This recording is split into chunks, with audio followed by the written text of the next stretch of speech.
কোরআন শরীফের মধ্যে আসছেন এইভাবে, এই হাদিস যেটা আমি তেলাওয়াত করেছিলাম, আল্লাহ বলেন মাতালুল লাযীনা ইউনফিকুনা আমওয়ালাহুম ফি সাবিলিল্লাহি কামাতালিল হাববাতিন ওয়া আনবাতাত সাবআ সানাবিলা ফি কুল্লি সুমবুলাতিন মিআতুন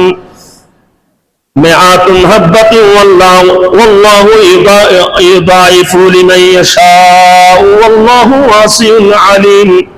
আল্লাহ বলেন যারা আল্লাহ রাস্তার মধ্যে ব্যয় করে, দান করে, খায়রাত করে, সহযোগিতা করে, তাদের উপমা কামাতালিল হাব্বাতিন, আল্লাহ বলেন তাদের উপমা হলো আনবাতাস সাবআ সানাবিল ফি কুল্লি সুমবুলাতিন মিআতিন, এটা হচ্ছেন উপমা এক শস্যাবৃষের মতো বা একটা গাছ রোপণের মতো।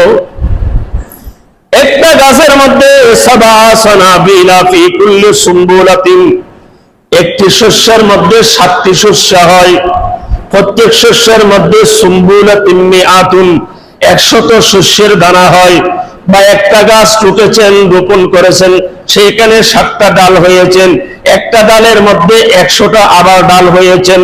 আপনি যে দান করেছেন এই দানের উপমা হচ্ছেন সেই বীজের মতো।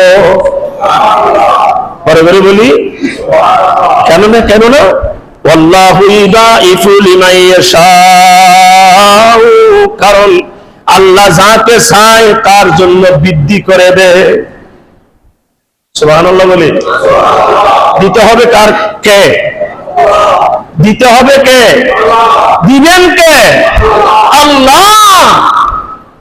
আপনি একটা দান করেছেন, আল্লাহ বলেন, এটা সূরা বাকারার 261 নম্বর আয়াত, এটা তুমি দান করেছেন ঠিকই, তুমি দেখতেছো না।